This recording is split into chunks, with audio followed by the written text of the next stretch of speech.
I read this little book so many times, and I was actually beginning to wonder when we were going to get to this topic. And I'm assuming this is just the initiation of the topic. So, when there's a diagnosis and it's serious, it's it's a cause to pause and reflect, particularly if it's not your diagnosis. It's sort of God's knocking on the person's door.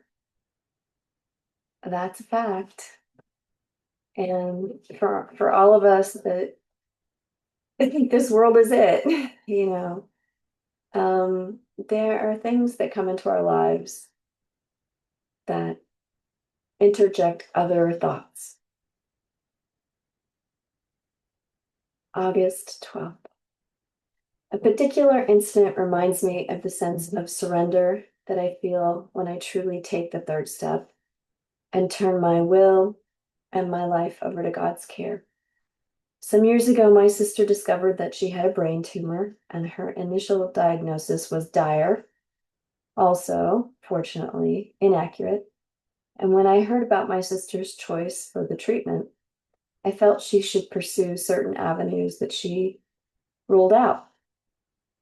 I grew increasingly impatient with her choices until I read a commentary by a person I respected, suggesting that the avenues I had been championing would do more harm than good. That's when I realized the limits of my own understanding.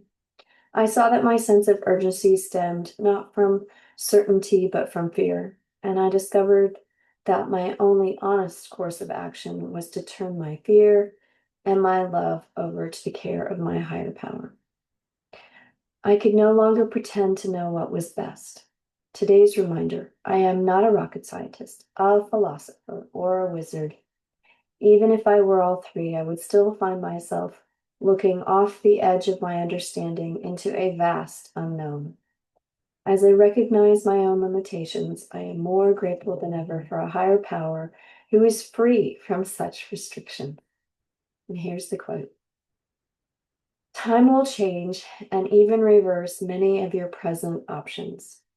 Refrain, therefore, a while from setting yourself up as the judge of the highest matters. That's written by Plato. When I think about Plato, I think about a period in time where rhetoric and arguing and being able to have the last word and prove your point was highly desirable. So the fact that he points out that you set yourself up as judge is problematic. So from working in a hospital around lots of desperately ill kids, desperate parents, lots of sorrow and pain and suffering, it's good to be still. It's good to be gentle and kind and compassionate. It's good to listen. It's beneficial to give a hug and be there as a shoulder to cry on. It's not helpful to give advice at all, really, particularly when the life that's on the line isn't your own.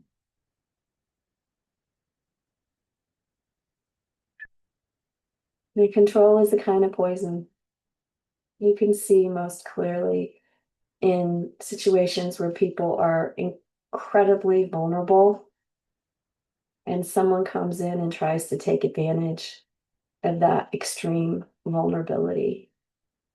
It can be a doctor, it can be your mother, your mother-in-law, it can be, but when someone's extremely vulnerable, there's a great need for extreme sensitivity in all ways that you can think of in your own head. um, so, yeah, once again, I guess there's got to be some way to label control as the demon that has to be vanquished in all of us, conquered, gotten rid of.